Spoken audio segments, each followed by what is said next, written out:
It's like Voltron, isn't it? We're doing it's like Voltron. This is how the screen looks in.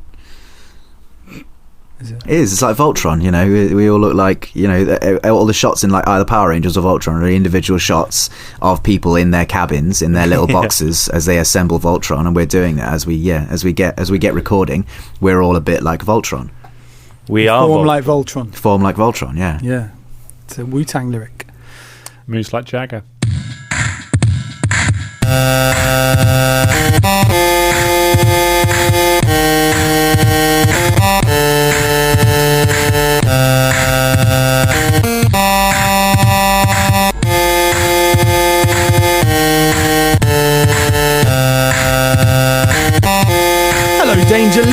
Hello Dangerlings, welcome back to Danger Recall. This is episode 33, Hold the Line. I am your host, Colin Hubbard. Welcome, thank you for joining us on this fine day.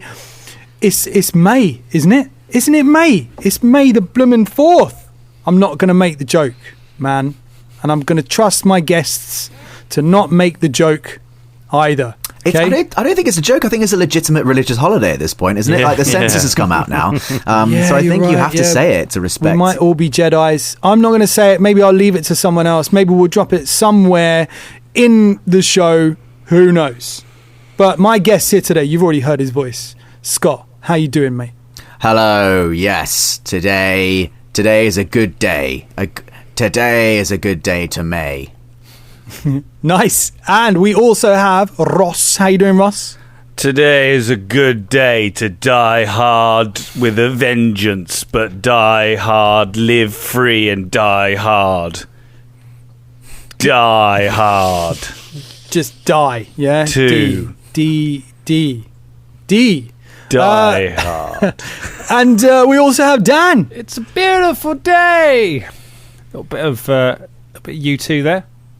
Bit of U2. Yeah. I know. No, how are you? No, just as U2 is wont to, just sort of dropped onto your podcast, dropped onto your iPhone without your consent. That's how U2 get on there. Do you remember that? Do you remember when they updated iTunes and everyone got the U2 album that nobody wanted? Everyone deleted it. Yeah, everyone deleted it, but you had to go online. You had to find out how to delete it. They made it quite hard, didn't they? If I remember correctly, like to get it off your iPhone. It's embedded into the system. They're embedded. I remember my first iPod was actually a U2 iPod, but only because it was on sale. I was like, well, yeah, I want 20 gigs. That's a bit cheaper. I'll buy that. Did it have U2 on the front of it, so everyone thought you were a U2 fan? No, it was a black and red iPod. And on the back, it had the signatures of U2. Wow. And that was cheaper than a regular iPod. Yeah. I think because nobody wanted the YouTube signatures, they were just like, we'll put those on sale, we'll flog those, it's fine. Do you remember? I think they were over kind of overthinking how big U2 were and thinking that they would sell a lot of things. Yeah. I remember at the time as well, a friend of mine, they actually did an advert so they released that iPod, and then a couple of years later they did an advert for BlackBerry. You remember BlackBerries? They were really big at the time, so it was iPhones and BlackBerries at the time. And my mate turned around and said, see, that's why I'd never buy a BlackBerry, because U2 are all over it. And I went, didn't U2 like have their own iPod? And he was like, oh yeah. Yeah, so that was that conversation. I thought it was funnier in my head, but I have a do you remember iPod Shuffles? Yeah. I've got something similar. Do you remember the iPod Minis that like had a shuffle format on it, but it wasn't quite the iPod Shuffles? Yeah. I've got an iPod Mini and it still works. It's nearly 17 years old. Nice. I've got like a second gen iPod that still works, and I've still kept it because it's got a bigger hard drive than you get on any phone. Like it's the only thing that can have most of my music collection on it. Really? I mean, any phone you can reasonably buy with the sort of money that a normal person earns. These are the proper like mega. I can't remember how many gig it's got. Are we going to go into a conversation about the storage capacity of iPods? Well, I'm just thinking second gen. That wouldn't have been no more than 20, maybe 40 gigs. I see. Okay. It's only when they get to like 4th gen that they start getting 80 to 120. I'll be honest, Colin, I don't know exactly what gen it was. I picked a number. It's an early one. It's a box with a fair lot of play. I wasn't trying to be that guy that's like, well, actually, it just confused all right, Rory Bravori. That's all. Either way, Well, actually, I think we can all agree that 2nd gen or 4th gen, all those iPods have more gigs than we do now. Oh, it's so true. Going back to U2, do you know how much Why? Why are Apple we going to spent? go back to U2? Because I was looking it up. Organically, they come away from maybe them. they'll sponsor this thing. Apple spent $100 million on that like whole thing with getting U2 to be on their iPhones. $100 million. No wonder he thought he was $100 million. Jesus. He was literally walking on money. Like, how... anyway, I tell you who else thought they were Jesus. $1 million. Oh, I don't know. who? I haven't listened to this episode, but I assume someone with a charisma bonus of more than one. This is episode 33, Hold the Line. It was released on the 14th of the 1st, 2019. We got music from Kev, Sword Coast Soundscapes, White Sand, Ben Sound, and Ross Bludgeon. We are starting to get reviews at this point, aren't we? And we talk about the reviews. I mean, we are gassed. We are chuffed. We are just honestly beside ourselves that people are not only listening, but they are giving us a review. It was a lovely moment, wasn't it, Dan? Oh, I miss shouting out reviews. I used to. We did a big one here, and then we used to do it at the end of the episodes, and we sort of had to stop doing it because we were getting a lot of them, and it was. And now that's where Patreon content goes. Big up the patrons. We super love having them on there. But yeah, I miss shouting out reviews because it is always nice. We just do get them, and it's lovely when you get to read them because they're always still nice. I think we are still a 5-star podcast on our Apple podcast. So if you want to change that, Dangerlings, go and give us 2 stars, 1 star. What are you doing? Why would you even Don't do say that. that? Self-sabotage. Unbelievable. I'd like to do like one where if we ever did get really big, like do one where we just read out the 1 stars because I think that'd be funny. What you mean, like really popular actors read out their own like mean critics tweets? Mean tweets. Yeah. We haven't developed a thick enough skin for that. We need to get we need to develop thicker skins before we do that. I think because we'd get 3 in before you, Ross, would start trying to find people's addresses. Well, come on then, come fight me, bro. Come fight me. You are the Jay and Silent Bob on that one. Like you, like we get 1 criticism on Discord on an episode, and all of us fall apart. Like we are not in a position to be able to deal with bad reviews. Yeah, I was going to say as well. Speaking of holding a line, Dan, because I'm so sorry I spoke over Colin's intro to the music there. I shouldn't have done that. That was my bad. I didn't need to. Is this from Love Isn't Always on Time? What a tune! Whoa! Is that where you got the episode title from? It is, and because you're holding the line against the carnage that you are also trying to inflict upon the world when we get into the post office. But is that Toto? Hold the line, yeah. Yes, it is Toto. What a tune! Big tune. What a tune! Here, Dan. Yes. Have you got a summary of this? I've got episode, a summary mate? of this. I can give you some of this. Lots of stuff happens. It's like a bedding in episode. It's one where you're getting settled in the town.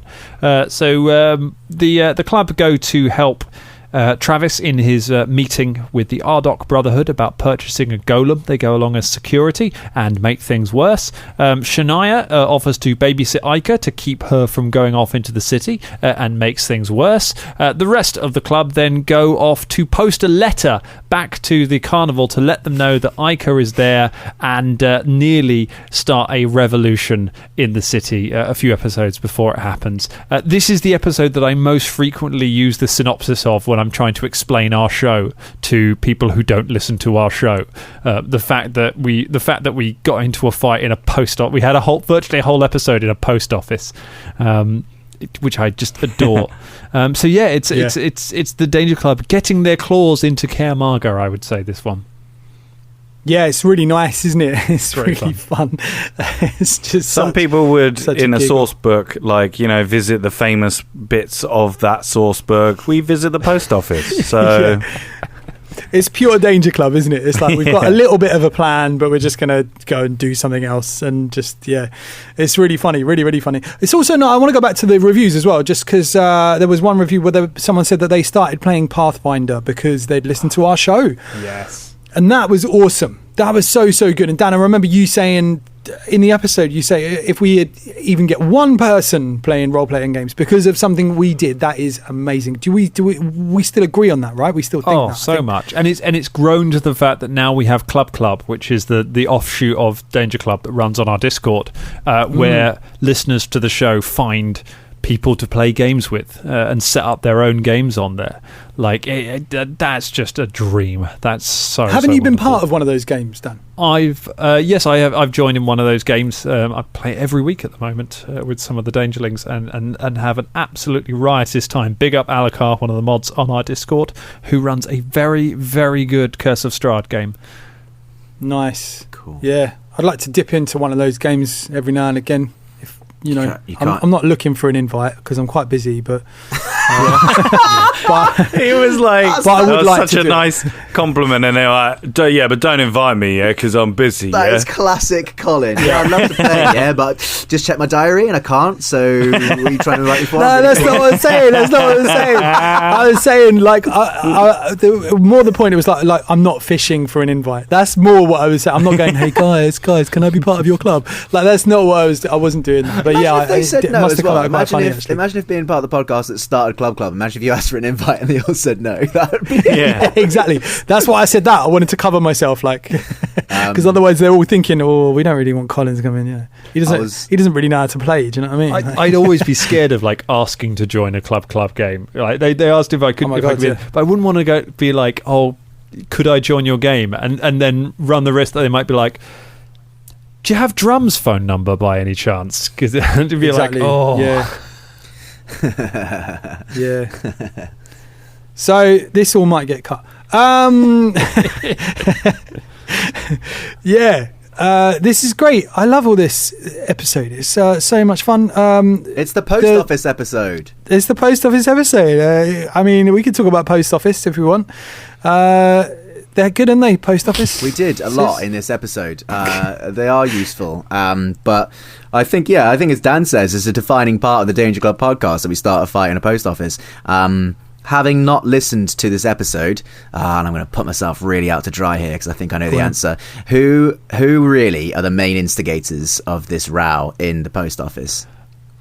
It's sort of an equal split. It's pretty equal. It's an equal split between everyone in exactly the way that you would expect it. It's Fulton completely engaging with every awful, mindless task that the post office throws at you and like trying to drag you into that.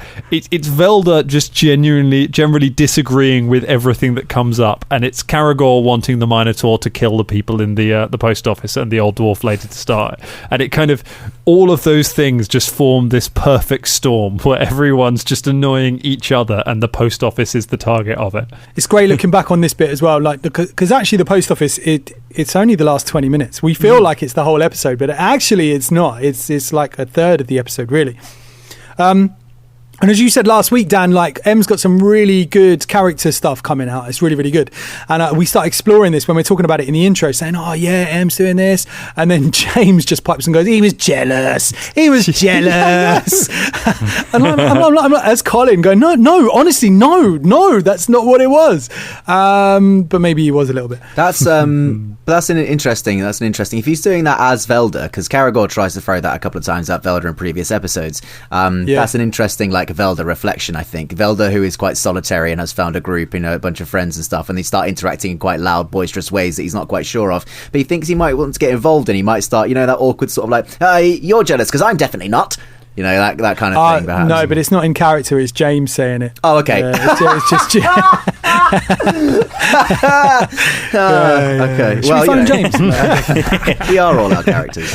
Yeah. But it was, he was quite dubious about this person. He really wanted to see, he wanted Caragor to see, like going back to what I was saying last week, I think he really wanted Caragor to see that this might not be the best idea. But obviously for the plot, we needed to take Freya Axbond's, suggestion. Gig. we needed to take that gig on. So there's for a the nice story, we needed it. there's a nice split where you've kind of got Carragher is 100% in because it's Freya. Fulton is in because it's adventure, and he wants to. Yeah. That's what he lives for. M's aware you need a job, but is not sure about this job and is wary and just has a bad feeling about it. Velda doesn't want to do it at all because it's dangerous. I think at this point Velda thought that Ilsurian was going to be his only adventure, and that was kind of that was it. And he doesn't want to do anything, which is a really nice kind of. It could be quite disruptive, but because of where Velda sits within the group, it's just quite a nice character trait that you've got somebody who just really doesn't want to go on the adventure because he's scared. And then you've got Shania has sort of the deciding vote, but is distracted by everything else that's happening around it. And so you get this real nice spread. He does that a lot, old James of Velda. But I think, in fairness, he does actually say as Velda that he's quite keen to do it. But it is telling of Velda, how James portrays Velda as a character, that we all come away with the impression that he doesn't want to do it, even though he does say as a throwaway thing like, "Oh, I'd be quite happy to do it," but blah blah blah blah. You sort of get the feeling from Velda that he actually isn't, and you don't know why. Yeah. Ross, I forgot to say we've got another tweetus in this. So Ross, could you give us a tweetus sting?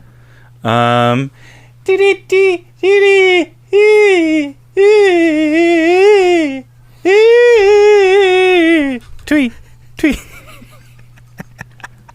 It's great. Bird tweeting there. Like, Colin, you are just going to have, the soundboard we keep joking about, you are just going to have to come up with a soundboard for this, because we're really plumbing the depths of our own madnesses whenever you get us to do these on the fly stings are a little bit weird now. Gouging out the weirdest parts of our brains. All right, we'll have to come up with real ones. Or maybe Dangerlings.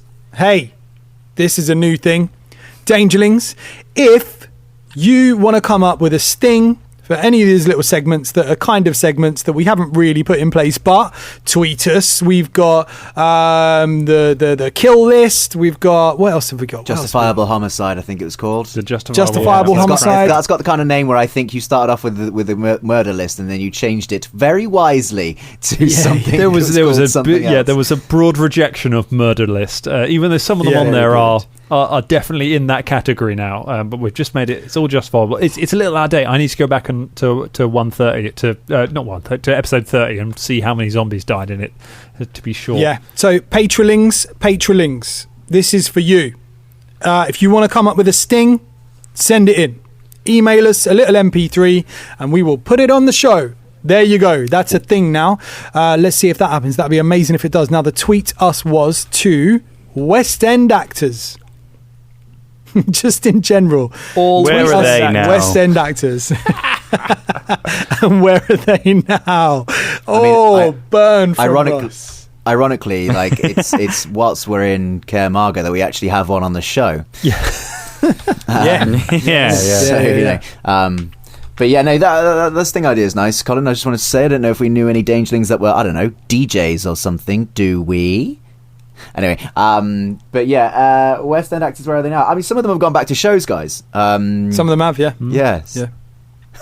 Some of them, actually, what's happened in the just a little offside of what's happened in the acting community is top tier actors, if you like. They are now taking jobs that the some lower tiers would usually get, and so forth, all the way down. So actors are going because they need the work, they want the work. So higher profiled actors are taking jobs that they wouldn't usually take. So a lot of the jobs that say, we would go for as actors are now being taken by slightly higher profiled people, and thus we will get less and less jobs. It's outrageous. I got bumped from my call centre job for Brian Blessed. Yeah, exactly. And there is actually, Jonathan. Go on. No, I was just going to say Jonathan Banks is now on the show, so he's gone from Better Call Saul to now on here. There is actually Brad Pitt is doing Panto in Scunthorpe this year. What? Really? It's April Fool's, Ross. I mean, we're still doing this in April Fool's. It's May the 4th. It's yeah, I know, but we're recording this on April the 1st, and it's not 12 o'clock yet. I was going to say, it's not 12 o'clock yet. He has got you, Ross. So you have to, if you roll a 1 now, then you have to die. But I did a like the one job that I got in January was like helping some auditions for the Windmill Theatre, and there was a guy who came in because it's not strictly a theatre, like it's going to be like a cabaret sort of venue, so there's lots of other stuff to do as well. But one of the guys we had in had literally like, I got a job on like West End. It was like my massive break, and then COVID hit, so I've been thoroughly trained and prepped and rehearsed for this amazing like long running West End job. Now I'm here, and it was like, this guy is a triple threat. Why is that? Oh, I see what's on his CV. I see. Yeah. Yeah, he's amazing. It's what they say, Scott. You play the Danger Club podcast twice in your career. Once on the way up, once on the way down. It's good. We do a lot of West Side Story references in this episode. We're sort of like doing like the Drowl are all gangsters, like be cool, Shania. And we sing a bunch of West Side Story songs, like Luck Be a Lady. Very good. Luck Be a Lady's not West Side Story. No, it's not, is it? It's Guys and Dolls. Guys and Dolls. Oh, and I mentioned that in the show. Why do I know that? I don't even like musicals. Why do I know that? I didn't know that. That's amazing. I'm surprised Ross didn't jump in on that. Ross knows, yeah. I suppose you're more movie soundtracks, aren't you, than musicals? Yeah. I do like... I'm not a massive fan of West Side Story. You prefer Moana, don't you, Ross? I do, and I'm going to sing that to you on Monday if you come. Well, you're not this Monday because it's ages. It's in the past now. We're all meeting. So this episode, I'm getting so confused about like what time is what. Where are we? To be clear, Ross, is that offer open to our Patreon subscribers that they can? If you want to listen to me do a sing along with the entire soundtrack of Moana, then I'll give the people what they want, baby. Oh yeah, goodness! If we get another £5 subscriber, I'll sing just one. I'll sing them a Moana song. I'll sing them one Moana song, and it's good because only the Patreons are getting this. So this is a good advertisement. That's worth a five. Get a mate in. I want to hear this. Yeah. Yeah, just sign up as someone else. We all want to hear it. Unbelievable. So we do the whole Gollum exchange, the awkward exchange on the stairs with the green kind of robed person going up the stairs. We all think that he's going to be some sort of bad guy, but he doesn't come back. He just like sells the Gollum and goes. And that's it. You see him again once right near the end. Yeah, the Ardocs are kind of sketchy. They're super wizard focused and they're super male. Like they're all one big family, the Ardoc family. Like they just have loads and loads of brothers and cousins and everything. And only the men get to join the actual family business. And it's only the men with magical ability, so only male wizards and sorcerers and things get to join the actual company. Everyone else just kind of goes, gets sent off and does other stuff. So they're a little bit sketchy, but they're the best Gollum makers around. So that's where they've got to have this thing, and we've got this kind of tease that there is something between Almara Dellison and the Matthias, the head of the Ardoc Brotherhood, that gets them their Gollum for a discount price, and that's because Almara's a retired adventurer, so he's a plot thread from her previous adventuring years, which is why they can kind of arrange this thing. But it's interesting because these are guys. This is where all the Gollums get made, the refuse of which gets dumped down into the junkyards below the balconies of Biss, which is something that will come up in about 30-something episodes, 33 maybe episodes time. Oh, is it, Dan? It may come up. I just think it's interesting that this is face-to-face with the people who made the stuff that will one day make the junk Gollum. It's our only kind of look at the people who sort of made that, which is interesting. I will say this is a really fun scene with everyone kind of barreling in to try and provide security for the meeting, but without having a meeting first on how it was going to be done. And Travis being really nervous. Karagor blowing Ica's cover in this is like manna from heaven as a thing to make a scene more interesting and just inject drama into it. It's just somebody pulling a grenade in the middle of the scene to see what happens. It was really lovely. Was it deliberate? Do you remember that, Scott? I have a horrible feeling I remember this. Yeah. What is the exact blow by blow? It's so basically they're just in front. You've all agreed that you're gonna keep Ica's powers secret. No one is gonna know about Ica's powers. And then everyone goes up to the room for the meeting, and Karagor is just like, "Oh, is that one of your little illusions, Ica?"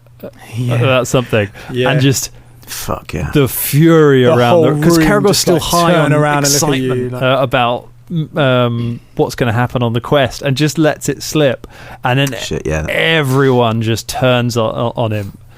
So that's one of those that's absolutely my fuck up. But that's one of those things, like, Dan, you've just described that we are dealing with a family of magic users. Someone's little illusions in a city, especially a city, but a city that has a gang in it that is run by a magical bunch of dudes, isn't going to be rare or weird. What would be weird is to see 6 other people turn round on one guy. So that if Karagor's initial statement didn't raise any suspicion, although that wouldn't be through any trying on my behalf, like Karagor genuinely forgot, then it would have been compounded by the fact that everyone would have turned around and glare at Karagor. So Exactly. The only thin thing I have in my defence I will use. It was a genuine mistake. It was Like, absolutely a genuine but it was- mistake on my behalf. but it's Absolutely, so much. But illusion magic, certainly, quote, little illusion magic, certainly would not be rare in Kaer Maga. Exactly, True. and it's Very true. It's that fear built on fear that kind of builds it, because Ica's, Ica is probably not that unusual in this city. She's very unusual out in the provinces, out in the countryside, where she's could be a circus attraction, and it's a big thing. But it means that by the time you get here, you've kind of built up this idea that we have to protect her, we have to keep it secret, and it's a big thing if it comes out. And when it comes out, there's this reaction to it that kind of keeps snowballing it even further, and it ends up with a real rift between Travis and Ica that Shania then works away on for the rest of the episode. It's something that we set up for ourselves. Well, no, it is set up, and then we run with it, and then we become scared. We created our own shadow. We've created our own like albatross around our neck. Like we become so terrified of Ica being revealed. And then Shania ends up looking after Ica after this is kind of wrapped up. Everyone kind of heads out. I like there's a slightly flirty thing between Shania and the weird golem maker guy. Like they just have a couple of little moments on the stairs, which I think is just a really nice little bit. Yes, it's interesting. She's like all giggly, going, "Ooh, it's quite nice." It's really funny. And Karagor doesn't see that, so he doesn't get a chance to get jealous. But they have the chat about the dress, like you say that you're going to buy. Karagor says that you're going to buy Ica a dress, a nice pretty blue one, and then we all go shopping, but we're not going shopping. We go to the post office, and that's where we meet the Minotaur and the old dwarf lady who's sending stuff to her nephews.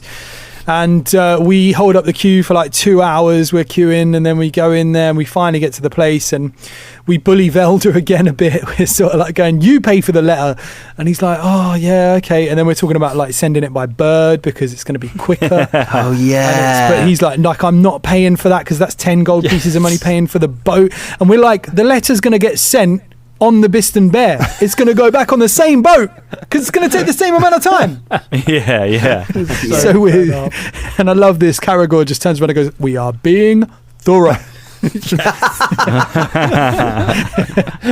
I love that line. It was so good. It's great. The whole post office, obviously, like, it will not shock you that most of the post office is improv. As soon as you're like, we're going to a post office, it's like, okay, how do we do this? And it's very heavily based on the 12 Tasks of Asterix, which is a great Asterix book and a good film. There's a film of the 12 Tasks of Asterix, and one of his tasks is to go to somewhere called the place that sends you mad, and literally it's just the house of bureaucracy, and all you have to do is get one form, but every desk wants to send you to the other desk, and that's all it is. It's just every desk needs you to go over to that desk to get a thing before you can come back to this desk, but that desk needs you to go to that desk, and we just go until carnage happens. It's very Hitchhiker's Guide to the Galaxy, isn't it? That in that respect. Yeah.